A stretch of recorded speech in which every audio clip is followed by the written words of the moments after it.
Welcome to special analysis. నేను రమ్మ మండవ. ఈరోజు అనాలిసిస్లో భాగంగా మనం తీసుకోబోతున్న టాపిక్ ఏంటంటే, ఈరోజు అనాలిసిస్కి నేను ఒక టైటిల్ పెడతాం జరిగింది. ఉప ప్రధానిగా చంద్రబాబు, అసలు ఈ ప్రచారం వెనుక వాస్తవం ఏంటి అని చెప్పి నేను టైటిల్ ఇచ్చాను. ఆ అంశం గురించి మనం మాట్లాడదాం. వారం రోజులుగా కేంద్రానికి సంబంధించి జాతీయ స్థాయిలో ఒక ప్రచారం ఏంటంటే, మోడీ తన క్యాబినెట్ ప్రక్షాళన చేయబోతా ఉన్నారు, క్యాబినెట్ ఎక్స్పాన్షన్ చేయబోతా ఉన్నారు అనేది చాలా సీరియస్గా నడుస్తున్న చర్చ. ఎందుకంటే 5 రాష్ట్రాల ఎన్నికలు అయిపోయిన తర్వాత నిజంగానే మోడీ ప్రక్షాళన చేస్తారనేది ఎప్పటి నుంచో జరుగుతున్న ప్రచారం. ఆల్రెడీ అయిపోయి రిజల్ట్స్ కూడా వచ్చున్నాయి.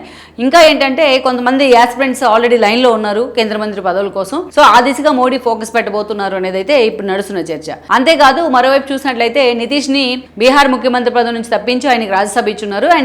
ఆయన్ని కేంద్రానికి తీసుకొచ్చే ప్రయత్నం చేశారు. ఆయన కూడా కేంద్ర మంత్రి పదవి అయితే రాబోతుంది. ఇలా కొంతమంది యాస్పిరెంట్స్ లిస్టులో ఏదైతే ఆశావాహుల లిస్టులో ఉన్నారు. సో ఆ దిశగా పూర్తి స్థాయిలో క్యాబినెట్ మళ్ళా కూర్పు జరగబోతోంది అనేది మనకున్న సమాచారం. అయితే ఇదే సమయంలో ఇక్కడ చూసినట్లయితే ఇక పూర్తి స్థాయిలో చంద్రబాబు నాయుడుకి సంబంధించి కూడా కేంద్రంలో ఆయన కీలక పాత్ర పోషించబోతున్నారు అనేది ఒక చర్చ తెర మీదకి వస్తూ ఉంది. ఇది ఇప్పటి నుంచి జరిగిన చర్చ కాదు. మనం స్టార్టింగ్లో కూటమి అధికారంలోకి వచ్చిన తర్వాత చంద్రబాబు నాయుడు ముఖ్యమంత్రిగా బాధ్యతలు స్వీకరించక ముందు కూడా ఇలాంటి చర్చ జరిగింది ఒక వారం రోజుల పాటు. మళ్ళీ మనం చూస్తే ఒక 6 నెలల క్రితం కూడా ఇదే చర్చ చాలా సీరియస్గా జరిగింది. ఎప్పుడైతే నితీష్ని రాజ్యసభ ఇచ్చి ముఖ్యమంత్రి పదవి నుంచి పక్కన కూర్చోబెట్టి బీహార్లో సామ్రాట్ చౌదరిని అక్కడ ముఖ్యమంత్రిని చేశారో, నితీష్ని కేంద్రానికి పంపించే ప్రయత్నం చేసింది బీజేపీ. సో ఈరోజు కేంద్రంలో కూడా ఆయనకు పదవి అయితే ఇవ్వబోతా ఉన్నారు, కీలక పదవి. అలాంటి పరిస్థితుల్లో చంద్రబాబు నాయుడు కూడా లోకేష్ని అక్కడ ముఖ్యమంత్రిని చేసి చంద్రబాబు నాయుడు కూడా కేంద్రానికి రాబోతా ఉన్నారు, ఆయన కేంద్ర మంత్రిని చేయబోతా ఉన్నారనో, లేకపోతే ఎన్డీఏ కన్వీనర్ గా చేయబోతా ఉన్నారనో, లేకపోతే జాతీయ స్థాయి రాజకీయాల్లో ఆయన చక్రం తిప్పబోతున్నారనో చర్చ అయితే జరిగింది. అంతేకాదు ఇక ఉప ప్రధానిగా కూడా చంద్రబాబు నాయుడు బాధ్యతలు తీసుకుంటారు అని చెప్పేసి ఒక చర్చ అయితే జరిగింది. చాలా సీరియస్ గా జరిగింది. అయితే దాన్ని ఎక్కడికక్కడ టీడీపీ క్యాడర్ కానీ టీడీపీ నేతలు కానీ ఖండిస్తూ వచ్చారు. మళ్ళీ ఇన్ని రోజుల తర్వాత ఇప్పుడు 5 రాష్ట్రాలు ఎన్నికలు అయిపోయి ఎప్పుడైతే మోడీ సమాయత్తం అవుతా ఉన్నారో క్యాబినెట్ ప్రక్షాళన కోసం, ఈ టైంలో మరొకసారి చంద్రబాబు నాయుడు ఉప ప్రధాని కాబోతున్నారు అనే చర్చ జరుగుతోంది. ఉప ప్రధాని కాబోతున్నారనే చర్చ చాలా సీరియస్ గా తెలుగు రాష్ట్ర రాజకీయాల్లో జరుగుతోంది. చంద్రబాబు నాయుడు ఉప ప్రధాని అవుతున్నారు అంటే మరి లోకేష్ ముఖ్యమంత్రి అవుతున్నారు కదా దాని అర్థం. మరి దాని వెనుక నిజంగా వాస్తవం ఎంత అనేది కూడా ఇక్కడ మనం అనలైజ్ చేసుకోవాలి. మనం చూసినట్లయితే అటు చంద్రబాబు నాయుడు స్టార్టింగ్ లో ఆయన కెరీర్ కాంగ్రెస్ నుంచి స్టార్ట్ అయింది. కాంగ్రెస్ లో తొలినాళ్లలోనే ఆయన మంత్రిగా పనిచేశారు. ఆ టైంలోనే ఎన్టీఆర్ కి అల్లుడయ్యారు. దెన్ 83లో ఆయన ఓడిపోయిన తర్వాత చంద్రబాబు నాయుడు తన మామ పెట్టిన పార్టీలోకి రావడం జరిగింది. స్టార్టింగ్ నుంచి ఆయన పాలిటిక్స్ మీద ఆయన పెట్టే కాన్సన్ట్రేషన్ గానీ, ఆయన పెట్టే ఎఫర్ట్ గానీ, ఇవన్నీ ఆయన చాణక్యం గానీ ఎన్టీఆర్ ని ఆకర్షించిన కారణంగా ఆ స్థాయిలో తను ప్రమోట్ చేస్తూ వచ్చారు చంద్రబాబు నాయుడిని. అటు దగ్గుబాటి వెంకటేశ్వరరావు మరో అల్లుడు ఉన్నప్పటికీ కూడా చంద్రబాబు నాయుడు మీద ఇంకొంచెం ఎక్కువ ప్రేమ చూపించేవాళ్ళు ఆయన. సో అలా ఆ యాంగిల్లో మనం చూస్తే టీడీపీ జాతీయ స్థాయి రాజకీయాల్లో చాలా సార్లు కీలక పాత్ర పోషించింది. ఒక నేషనల్ ఫ్రంట్ గానీ, ఒక యునైటెడ్ ఫ్రంట్ గానీ, అలా చంద్రబాబు నాయుడుకి జాతీయ రాజకీయాల్లో పరిచయం ఉంటుంది. ఎస్పెషల్లీ చంద్రబాబు నాయుడు చేతిలోకి టీడీపీ వచ్చిన తర్వాత వాజ్పేయి గవర్నమెంట్ లో కూడా ఆయన కీలకంగా ఉన్నారు. థర్డ్ ప్రత్యామ్నాయంగా ఫ్రంట్ తెర మీద తీసుకొచ్చిన అదంత వర్కౌట్ కాలేదు. సో ఈ క్రమంలోనే చంద్రబాబు నాయుడుకి ఎస్పెషల్లీ వాజ్పేయి గవర్నమెంట్ లో ఆయన కీ రోల్ ప్లే చేసే ప్రయత్నం చేశారు. వాజ్పేయి ప్రభుత్వానికి మద్దతు ఇచ్చారు. ఆ రోజున ఉమ్మడి రాష్ట్రానికి చంద్రబాబు నాయుడు సీఎం గా ఉంటే దేశానికి ప్రధానిగా వాజ్పేయి ఉన్నారు. అప్పుడే హైటెక్ సిటీ దగ్గర నుంచి ప్రతి నిర్మాణంలో ఆ రోజు బీజేపీ కూడా భాగస్వామ్యం అయింది. ఆ తర్వాత మనం చూస్తే ముఖ్యంగా బీజేపీ అగ్రనేతలతోనే కాదు, అటు ఆర్ఎస్ఎస్ ప్రముఖులతో కూడా చంద్రబాబు నాయుడుకి సత్సంబంధాలు ఉండేవి. ఒక వాజ్పేయి కాదు, ఎల్కే అద్వానీ, ఉమాభారత్ దగ్గర నుంచి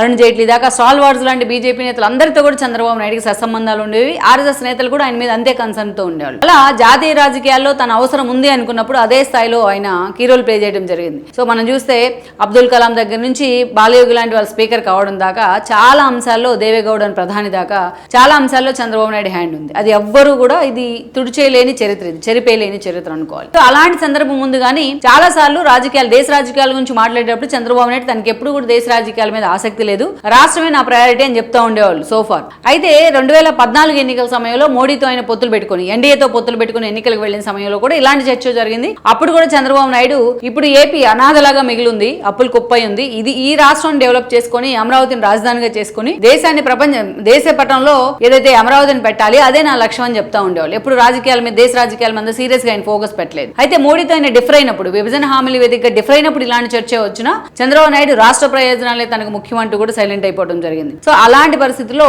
ఇప్పుడు మరోసారి చర్చ జరుగుతోంది. అయితే ఈ చర్చ ఎందుకు జరుగుతోంది అనడానికి కూడా ఒక రీజన్ ఏంటంటే, సాలిడ్ రీజన్, ఈ రోజు చంద్రబాబు నాయుడుకి పవన్ కళ్యాణ్కి మధ్య ఎలాగైతే విభేదాలు సృష్టిస్తానని వైఎస్ఆర్సీపీ ఎప్పటి నుంచో ట్రై చేస్తా ఉందో ప్రయత్నిస్తూ ఉందో అట్ ద సేమ్ టైం అదేవిధంగా చంద్రబాబు నాయుడు ఢిల్లీకి వెళ్తే ఇక్కడ లోకేష్ సీఎం కాబోతున్నారు అని ఒక ప్రచారాన్ని వైసీపీ తెర మీదకి తీసుకొచ్చింది. చాలా సార్లు లోకేష్ అభిమానులు ఎవరైనా ఆయన సీఎం అని నినాదాలు చేస్తే ఆయన పెద్దగా పట్టించుకోవట్లేదు, ఎక్కడికి వెళ్ళినా 15 ఏళ్లు సీఎంగా చంద్రబాబు నాయుడే ఉంటారు అని కూడా చెప్తా ఉన్నారు. కానీ వైఎస్ఆర్సీపీ మాత్రం లోకేష్ ముఖ్యమంత్రిని చేయడానికి భువనేశ్వర్ తహతలాడుతూ ఉన్నారు. అదేవిధంగా లోకేష్ ముఖ్యమంత్రి కావడానికి గ్రౌండ్ ప్రిపేర్ చేస్తా ఉన్నారు. చంద్రబాబు నాయుడు కూడా ప్రెజరైజ్ చేస్తా ఉన్నారు అని వైసీపీ ఎప్పటి నుంచో ప్రచారం చేస్తా ఉంది. చాలా దారుణంగా ప్రచారం చేస్తా ఉంది. లోకేష్ ముఖ్యమంత్రి కావాలి అంటే రాష్ట్రంలో చంద్రబాబు నాయుడు ఆయనకు అడ్డుగా ఉన్నారు కాబట్టి చంద్రబాబు నాయుడిని కేంద్రానికి పిలిపి పంపించే ప్రయత్నం జరుగుతూ ఉంది. చంద్రబాబు నాయుడు కేంద్రానికి వెళ్తే కేంద్ర మంత్రి స్థాయిగా ఆయన చేయలేడు కాబట్టి, గతంలో అంతకంటే కీలక పొజిషన్స్ లో ఉన్నాడు కాబట్టి, అందుకే ఇప్పుడు చంద్రబాబు నాయుడిని ఉప ప్రధాని పదవిస్తారు, అందుకు మోడీ అండ్ అమిత్ షా కూడా అంగీకరించారు అన్న ప్రచారాన్ని తెర మీద తీసుకొచ్చారు. సో అంటే లోకేష్ గ్రౌండ్ క్లియర్ చేస్తున్నారు చంద్రబాబు నాయుడు అన్నట్టుగా ఒక ప్రచారం. చంద్రబాబు నాయుడు ఉండటంతోనే లోకేష్ ఎందుకు ఇప్పుడే ముఖ్యమంత్రి కావాలనుకుంటున్నారు అని ఆ టీడీపీ ఫాలోయర్స్ కూడా అనుమానపడే సందర్భాలను తెర మీద తీసుకొస్తా ఉన్నారు. కానీ ఎక్కడ కూడా ఈ చర్చ బయట సోషల్ మీడియాలో మిగతా పార్టీలో తప్ప టీడీపీలో ఎక్కడ కూడా అగ్రనేతలు ఈ చర్చ జరగట్లేదు. ఎందుకంటే చంద్రబాబు నాయుడు ఏ క్షణం ఏం చేస్తారనేది వాళ్ళ క్లారిటీ ఉంది కాబట్టి. రాష్ట్రమే నాకు ప్రయారిటీ అంటూ ఆ స్థాయిలో ఆయన రాష్ట్ర రాజకీయాల మీద ఫోకస్ పెట్టారు. స్టిల్ ఇప్పటికీ కూడా కేంద్రం వైపు వెళ్తానో దేశ రాజకీయాల్లోకి వెళ్తాను ఆయన ఎక్కడ కూడా పొరపాటును కూడా మాట్లాడిన సందర్భం అయితే లేదు. ఇది వాంటెడ్లీ లోకేష్ ఫాలోయర్స్ పేరుతోనో లోకేష్ అభిమానుల పేరుతోనో వైఎస్ఆర్సీపీ చేస్తున్న ప్రచారం అనేది ఒక వర్గం వాదన టీడీపీలో. సో మొత్తానికి అయితే చూసినట్లయితే ఇప్పుడున్న పరిస్థితుల్లో ఒక చంద్రబాబు నాయుడు అంటే రాష్ట్రానికి ఒక బ్రాండ్, ఉమ్మడి రాష్ట్రంలో తాను ప్రూవ్ చేసుకున్నారు, ఆల్రెడీ ప్రూవెన్ ఫ్యాక్ట్ అది. అలాంటిది ఈ రోజు ఇప్పుడు అమరావతి కానీ ఆంధ్రప్రదేశ్ కానీ ఉన్న పరిస్థితుల్లో